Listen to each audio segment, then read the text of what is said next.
किसी के भी रूप पर आंख पड़े और उसके प्रति आकर्षण जिसको नहीं होता है, न समझो ईश्वर और गुरु ने उस व्यक्ति को अच्छी तरह अपना मान लिया है।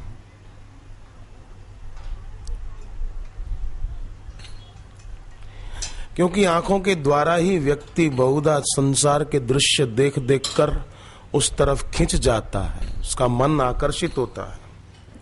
और कई लोग तो दूसरों का मन अपनी ओर आकर्षित करने में भी बड़े कुशल होते हैं। उनकी जिंदगी और जवानी इसी में बीत जाती है कि सामने वाला मेरे से प्रभावित कैसे हो, या कोई भी मेरे को देखे तो मेरे से इम्प्रेस कैसे हो, मैं ऐसा अपना चेहरा बनाऊं सुंदर आकर्षक, मैं ऐसे ही कपड़े पहनूं कि कोई मेरे को देखे तो मेरे से प्रभावित हो जाए। मैं कौन हूं इसका पता नहीं, मेरे से प्रभावित हो जाए। तो तू जिसको मैं मानता है कि मेरे से प्रभावित हो, वो शरीर तो अनित्य है, एक जैसा रहेगा नहीं। बाल सफेद होते जाएंगे, कितना ही रोको कितना ही संभालो, चेहरे पर झुर्रियां पड़ेगी, आंखों की देखने की शक्ति कम होगी, खाना पचाने की शक्ति कम होगी। उससे तो अच्छा है सदगुरु के सानिध्य में बैठकर अपना विवेक जगाए, अपनी वीतरागता जगाए, अपनी गुरु के चरणों में भक्ति बढ़ाए। तो गुरु की भक्ति के दम से गम मिट जाएंगे। गम मिटाना चाहते हैं, परंतु दम भी तो चाहिए ना। खुद के पास दम है नहीं, इसलिए लोग पंडितों के पास भटकते हैं। कोई तो फिर हिंदू होकर भी मजारों और कब्रों पर जाकर वहां भिखारी की तरह दया की भीख मांगते रहते हैं। मैंने ऐसे कई हिंदू धर्मावलंबी भिखारी देखे हैं जो मजारों पर चादर चढ़ाकर अगरबत्ती जलाकर दया की भीख मांगते रहते हैं। हनुमान जी की महिमा का उनको पता नहीं, गुरु की महिमा का पता नहीं, और हिंदू होकर भी मजारों और कब्रों पर जाकर नाक रगड़ते हैं, फलाना पीर तू दया कर, फलाना पीर तू दया कर। अरे तू ऐसा हो कि उन पीरों पर दया करने वाला बन सकता है, काहे को भिखारी बनता है? सम्राट होकर काहे को भिखारी बनना, काहे को याचक बनना? स्वामी विवेकानंद का नियम था अयाचकता का, किसी से कुछ मांगना नहीं। अयाचक व्रत स्वामी विवेकानंद का बड़ा सराहनीय है, अनुकरणीय है। किसी से कुछ मांगना नहीं।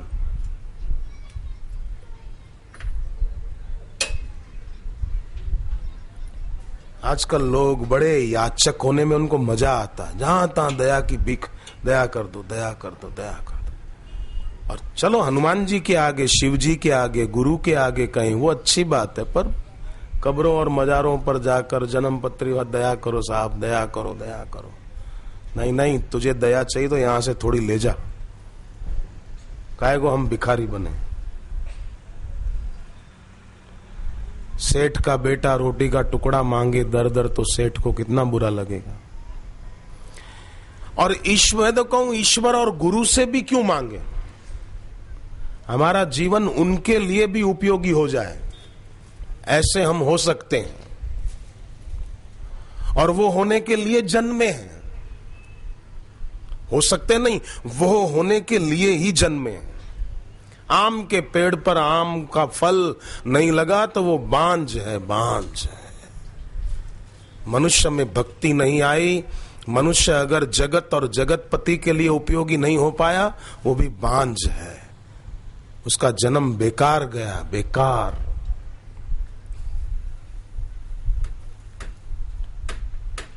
कर्तव्य परायण होने से जीवन जगत के लिए उपयोगी हो सकता है।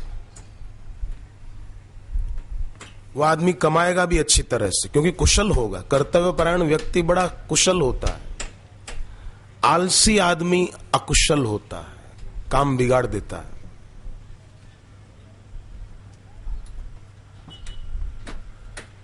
फिर भाग्य को कोसता रहता है, मेरा भाग्य ही ऐसा है, क्या करूं, जिस काम में हाथ डालता हूं असफल हो जाता हूं। ईश्वर ने यह जन्म हमको असफल होने के लिए नहीं दिया है।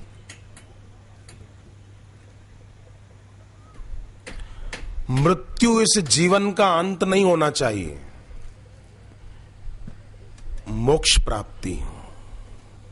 अगर मरण ही इस जीवन का अंत हुआ, लोग बोलते जीवन का अंत मरण है, अगर मरण ही इस जीवन का अंत हुआ तो उसने जीवन जाना ही नहीं।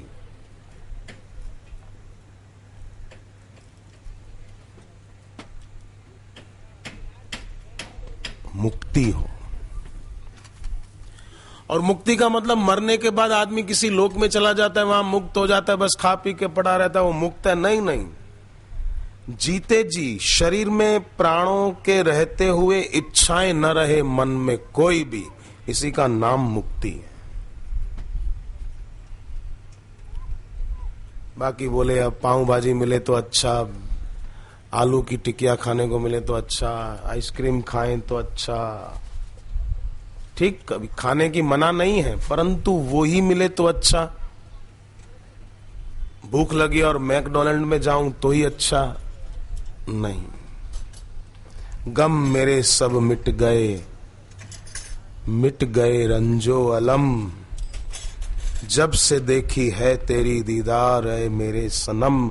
गुरुदेव, जब से हमने आपके दर्शन पाए तब से अब ये इच्छा न रही कि अमुक व्यक्ति से मिले तो ही मजा आए, मेरा मजा किसी के अधीन न हो। एक संत को किसी ने पूछा, क्यों महाराज मजे में हो? बोले नहीं। तो कोई तकलीफ है? बोले नहीं। तो मजे में हो? बोले नहीं। तो तकलीफ भी नहीं है और मजे में भी नहीं हो, तो बात क्या है? महाराज ने कहा, मैं मजे में नहीं हूं, मजा मुझ में है। मैं मजे में काहे को हूं? मजा मुझ में है, मुझी से सारे मजे निकलते हैं। सुख स्वरूप आत्मा वो मैंने मैं रूप से जान लिया है। उस कण कण में व्यापक ब्रह्म को मैंने मैं रूप से जान लिया है।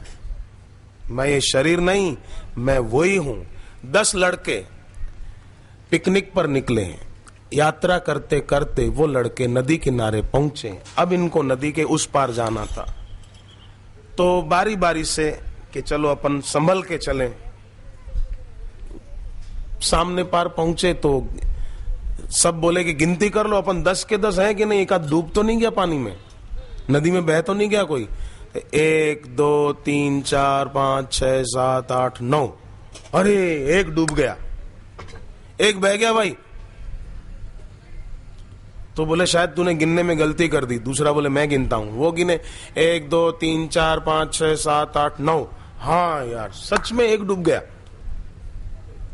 बारी बारी से सबने गिनती कर ली, पर एक डूब गया। तो रोने लग गए कि अरे हमारा एक साथी डूब गया, हम 10 थे और अब 9 ही हैं। इतने में एक संत वहां से जा रहे थे। संत ने देखा कि क्या बात है, क्यों रो रहे हो? बोले बाबा हम 10 थे, नदी पार करके इस तरफ आए, एक साथी हमारा बह गया। बाबा ने नजर डाली कि हैं तो 10, ये 9 कैसे बोलते हैं? बोले गिनती करो। तो एक लड़के ने गिनती की, 1 2 3 4 5 6 7 8 9। महाराज देखो हम 9 ही हैं, एक हमारा साथी डूब गया। महाराज ने कहा फिर से गिनती कर, 1 2 3 4 5 6 7 8 9। महाराज ने उसके सिर पे हाथ रखा, 10वां तू है। तू अपने को क्यों भूल रहा है? वो तू है, तत्त्वम असि, वो तू ही है, तो उसी का अंश है। तत्त्वम असि। वेद के ये महावाक्य बड़े सुंदर हैं। अयम आत्मा ब्रह्म तत्त्वम असि।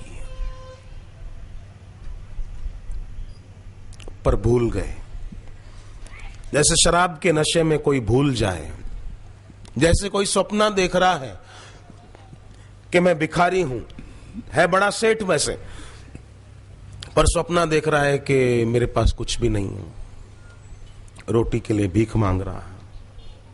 कोई उसको सपने में कह रहा है, अरे तू तो बहुत बड़ा सेठ है, रोटी के लिए भीख क्यों मांग रहा है? तू तो कईयों को रोटी खिला सकता है, अरे क्यों भीख मांग रहा है? इतना बड़ा आदमी तू भीख मांग रहा है। तो उसको लगेगा कि ये मेरे से मजाक कर रहा है। पर अगर उसकी आंख खुल जाए तो लगेगा कि अरे ये मैं क्या देख रहा था, मैं तो भिखारी हूं ही नहीं, मैं तो खुद कईयों को रोटी खिला सकता हूं।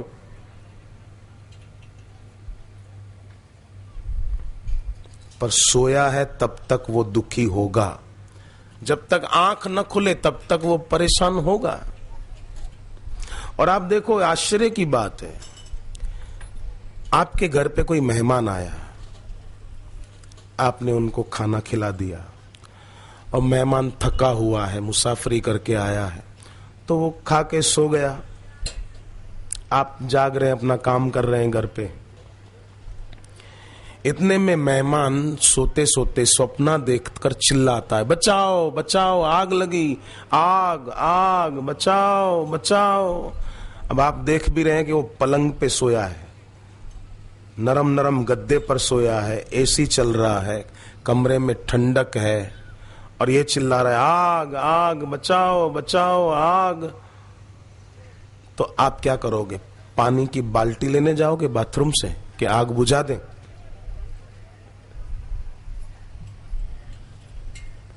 या रसोई घर से जग भर के लाओगे कि आग लगी है, चिल्ला रहा है बेचारा, इसकी आग को बुझाएं?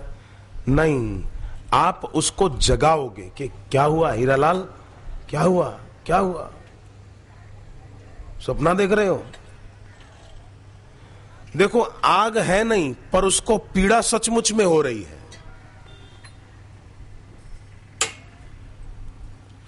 ऐसे ही वास्तव में संसार में दुख है नहीं, पर पीड़ा सचमुच में हो रही है। तो क्यों हो रही है? कि आदमी सोया है, वो बिस्तर पे सोया था, आदमी मोह की नींद में सोया है। मोह निशा सब सोवनिहार, मोह की नींद में है। इसके बिना नहीं चलेगा, इसके बिना नहीं चलेगा।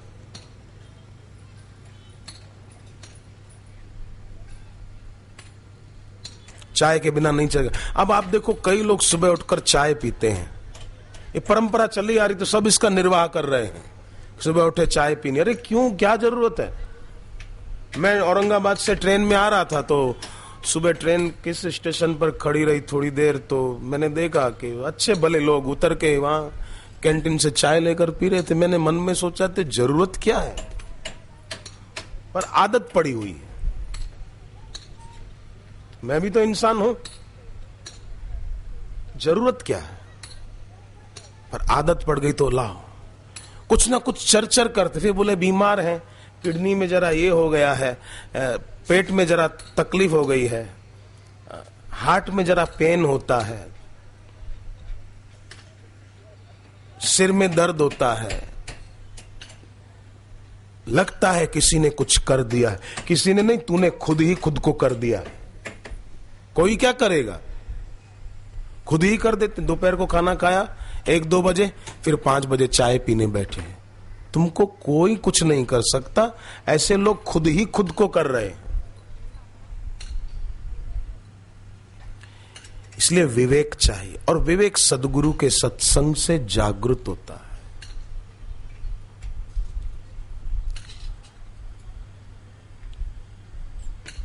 विवेक गुरु की करुणा से जागृत होता है। इसलिए जीभ के द्वारा व्यक्ति ईश्वर का, गुरु का गुणगान करे, ताकि गुणों से पार हो सकेगा। पैरों के द्वारा गति एक दिशा में हो, गुरु की बताई दिशा में। फिर भले नौकरी करे, दुकान करे, ये सब करे, घर का काम करे, पर सत्य बुद्धि ईश्वर में है कि ये सब ठीक है, हमें हमारा कर्तव्य है, हम अपने दायित्व का निर्वाह कर लें, परंतु सत्य बुद्धि और महत्व बुद्धि ईश्वर में। सत्य और महत्व बुद्धि जगत की चीजों में नहीं। जगत की चीजें कम हो तो भी वाह वाह, ज्यादा हो तो भी वाह वाह, कोई बात नहीं। हाथ कर्म सदगुरु की इच्छा अनुसार हो, आदेशानुसार हो, वासनानुसारी,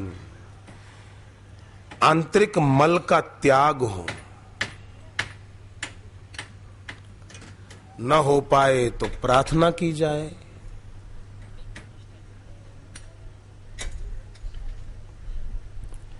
औरंगाबाद में एक लड़के ने मुझे बहुत अच्छा प्रश्न पूछा, छोटा बच्चा था 10-12 साल का, और बोले कि ये जो भजन है, लिखने वाले तू हो के दयाल लिख दे, मैंने उधर गाया नहीं था, पर उसने कहीं सुना होगा आश्रम में या कैसेट में, तो उसने कहा कि इसमें जो एक लाइन आती है, कानों में शब्द झनकार लिख दे, इसका मतलब भी मैं समझता हूं। 10-12 साल का बच्चा बोले कानों में शब्द झनकार लिख दे, मतलब अनहद नाद सुन पाना, बाहर के शब्दों से विरत हो जाना, उपराम हो जाना, शांत बैठना और उस अनहद नाद को सुनना। ये मैं मानता हूं, कानों में शब्द झनकार लिख दे कि मैं वो सुन पाऊं, मैं वो सुनता भी हूं, परंतु वो ज्यादा देर नहीं रह पाता मेरे को, फिर मेरा मन थोड़ा चंचल हो जाता है। वो ज्यादा देर कैसे रहे, स्थिति, वो अवस्था। कितना छोटा लड़का और प्रश्न कितना सूझबूझ का। बचपन था पर बचपना नहीं था उसमें। और आजकल लोग कई 55 के हो जाते हैं, पर बचपन तो अंदर भरा ही है। वही कोई बीड़ी पी रहा है, कोई तंबाकू खा रहा है, शादियों में पार्टियों में जाने को टाइम है, पर सत्संग में जाने को बोले टाइम नहीं है मेरे पास।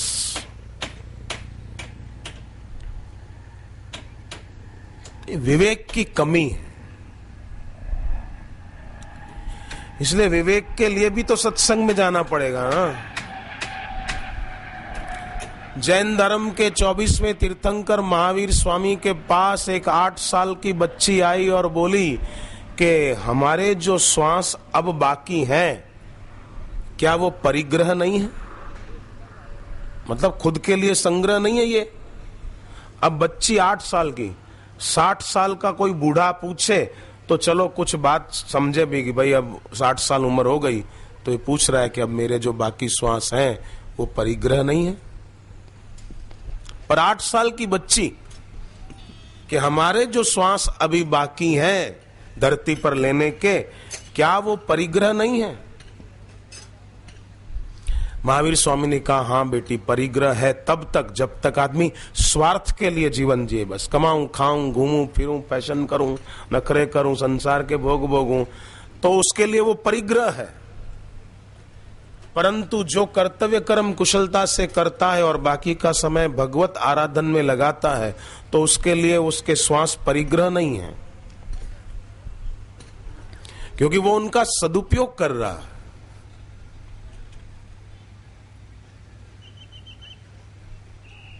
वो उनको सार्थक कर रहा है।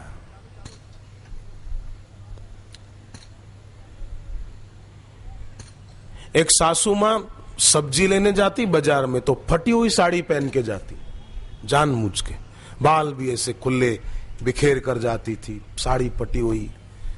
जब भी जाती सुबह तो ऐसा ही वेश बना के जाती। तो एक दिन उसकी बहू ने पूछा कि मां, अपने पास क्या कमी है? आप बाजार जाती हो तो ये बाल ऐसा ही करके एकदम खुले और साड़ी फटी हुई पहनकर क्यों जाती हो सब्जी लेने?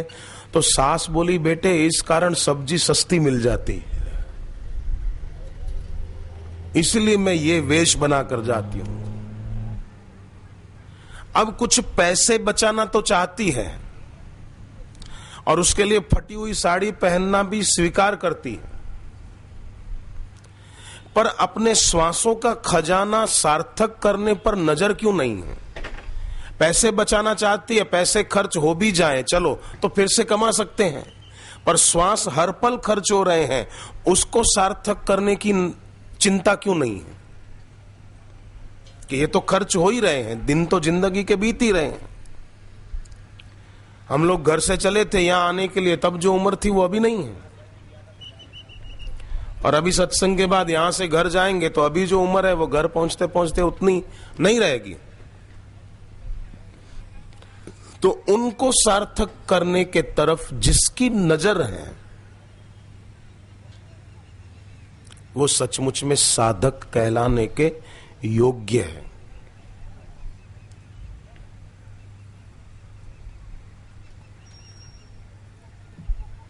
नहीं तो नाम मात्र का ही साधक है। तो आंतरिक मल का त्याग, आंख जब भी देखें तो गुरु साक्षात परब्रह्म। दिन में जब भी थोड़ा समय मिले 2 मिनट 5 मिनट आंख बंद करके कि ये जो भी दिख रहा है दृश्य परिवर्तनशील है, मुझे दृश्य में आसक्ति नहीं करनी, मेरी नजर दृश्य पे न अटके, मेरी दृष्टि दृष्टा पर आ जाए। मैं ये शरीर नहीं और ये दिखने वाले दृश्य जो भी हैं, जो पदार्थ हैं, ये सब के सब मुझे मिल नहीं सकते, और जो मुझे मिला हुआ है वो सदा मेरे पास टिक नहीं सकता। दिखने वाला सब मिल नहीं सकता, मिला हुआ सब टिक नहीं सकता। तो फिर मैं उसमें आसक्ति क्यों करूं, उसमें महत्व बुद्धि क्यों करूं? हे हरि, हे गुरुदेव, मुझे सद्बुद्धि दो।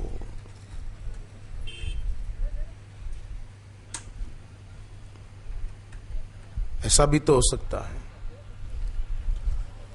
रसना, गुरु प्रसाद का स्वाद चखें तो दूसरे स्वाद सब फीके लगेंगे, मेरे लिए वही प्रसाद है। वाल्मीकि जी ने जो दिया वो प्रसाद वाल्मीकि रामायण के द्वारा लोग पाकर कितने आनंदित होते हैं, पर वाल्मीकि जी ने ये प्रसाद पाया नारद जी से।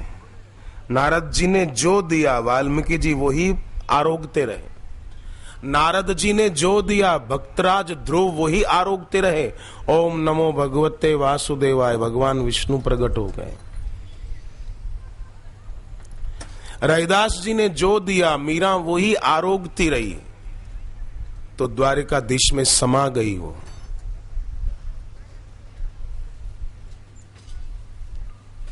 तो गुरु जो दे वो स्वाद पाए। जिह्वा का स्वाद तो शरीर धर्म है, गुरु ने जो कहा उसका स्वाद ले, वो आत्मा का धर्म है। मतलब गुरु ने जो साधना का उपाय बताया उसका अनुभव करें, उसका प्रयोग करें, वो खुद करके देखें। सफलता ना मिले तो फिर से करें।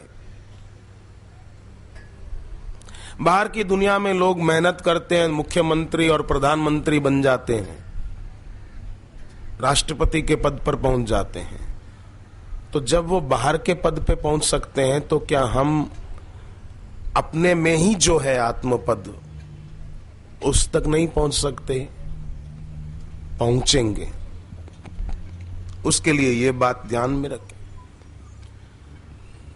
नाक, शिष्य कहीं भी हो उसे अपने गुरुदेव के पवित्र शरीर की सुवास का एहसास होते रहना चाहिए कि वो यहीं कहीं मेरे आसपास हैं।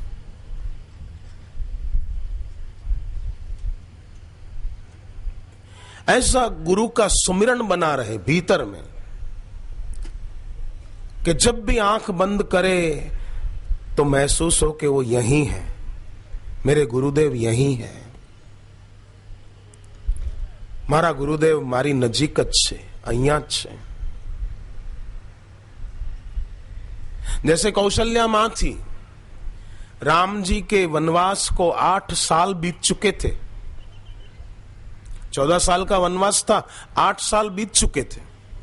एक दिन सुबह 4 बजे मां कौशल्या जी, राम जी अयोध्या में थे तब जिस कमरे में आराम करते थे, रात को जहां सोते थे, उस कमरे का दरवाजा मां कौशल्या खटखटाती है। राम उठो, राम राम उठो, सवेरा हो गया, आंख खोलो, जल्दी बाहर आओ, 4 बज गए हैं, अब कब तक सोओगे, उठो। तो आवाज सुनकर सुमित्रा जी उठकर आई और कहा, दीदी आप किसको आवाज दे रही हो?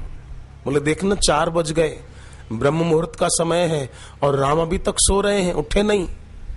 तो सुमित्रा जी की आंखें भर आई। सुमित्रा जी ने कहा कि दीदी आप किसको उठा रही हो? बोले राम को। बोले उनको तो वन में गए 8 साल हो गए हैं। तब कौशल्या जी के नेत्र भर आए। उन्होंने कहा, सुमित्रा ये तुम क्या कहती हो? मैंने रात को तो देखा वो इस कमरे में गए आराम करने के लिए। अब आंखों देखी बात सच मानूं कि कानों सुनी बात सच मानूं? तब सुमित्रा जी को हुआ कि कितना कौशल्या जी का प्रगाढ़ प्रेम है, परिपक्व प्रेम है, कि 8 साल हो गए राम जी को वन में गए हुए, फिर भी कौशल्या जी को राम जी यहीं अयोध्या में दिखते। ये एक प्रेम हो, प्रेम की पूर्ण अवस्था। कई लोग बोलते प्रेम के प्रकार होते हैं अलग अलग। प्रेम के प्रकार, सत्य का कोई प्रकार होता है कि सत्य इतने प्रकार का होता है? नहीं होता। उसी प्रकार प्रेम का भी कोई प्रकार नहीं होता, प्रेम प्रेम ही होता है। और जैसे शरीर में श्वास जरूरी है तभी शरीर जीवित रह पाएगा, नहीं तो मुर्दा कहलाएगा और लोग जला देंगे शमशान में। शरीर को रखने के लिए श्वास जरूरी है, प्रेम और भी ज्यादा गहरी श्वास है, वो बहुत ज्यादा जरूरी है अपने इष्ट में, गुरु में। तो जीवन उस आदमी का रसमय हो जाता है। नहीं तो बड़े बड़े सेठ भी देखो तो बेचारों को डायबिटीज है, नौकर मिठाई खा रहा है और सेठ बेचारा फीकी चाय पी रहा है। नौकर मर्सिडीज कार में घूम रहा है, सेठ जी को लकवा हो गया, बिस्तर पे पड़े हैं, वो कार में घूम नहीं सकते।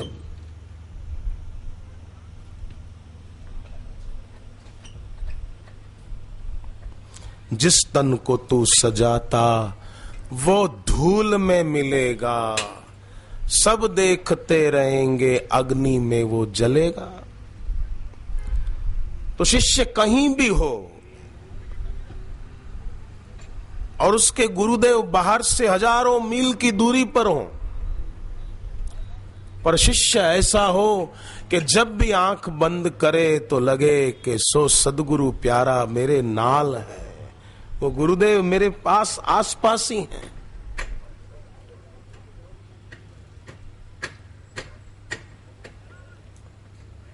उनके शरीर को छूकर हवा आ रही है, खबर दे रही है कि गुरुदेव यहीं हैं।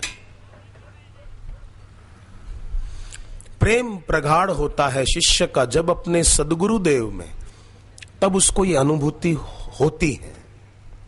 अभक्त को नहीं होगी। अभक्त तो पास होने पर भी कुछ लाभ नहीं ले पाएगा, और भक्त दूर होने पर भी अपने प्रेम के कारण लाभान्वित हो जाएगा।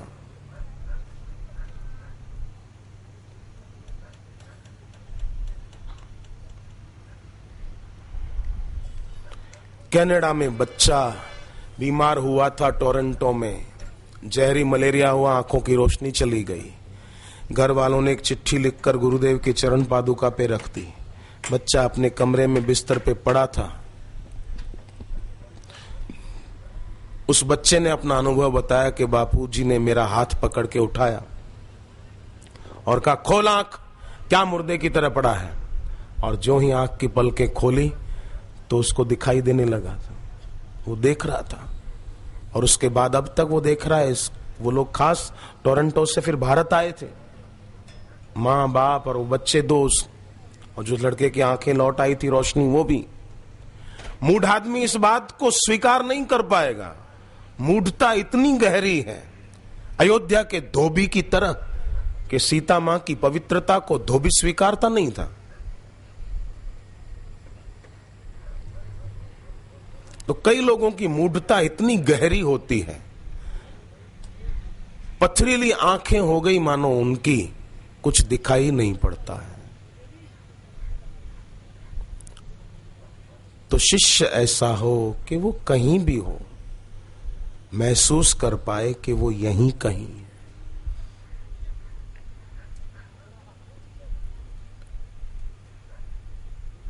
और वास्तव में वो है। अगर न देख पाए शिष्य, न महसूस कर पाए, तो कमजोरी शिष्य की। उसको चाहिए कि अपनी वो कमी दूर करे।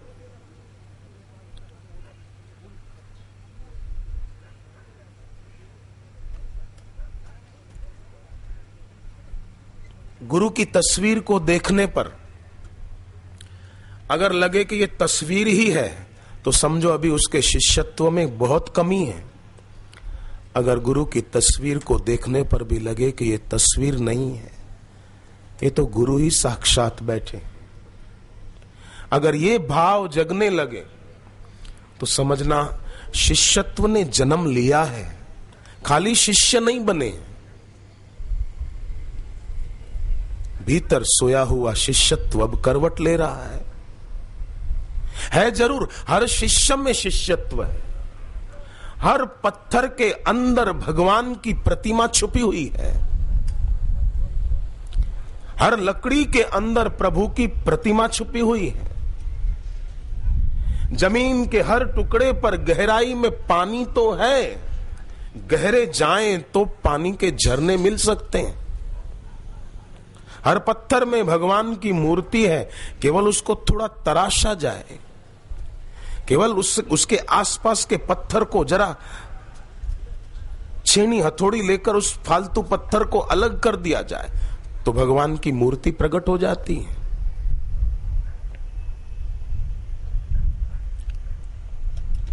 हमारे अंदर भी जो और दूसरे इधर उधर के फालतू राग द्वेष के भाव हैं, वो अगर अलग कर दिए जाएं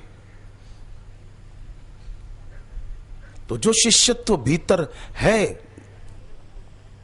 वो जाग उठेगा। और जब वो शिष्यत्व जाग उठेगा शिष्य में, साधक में, तब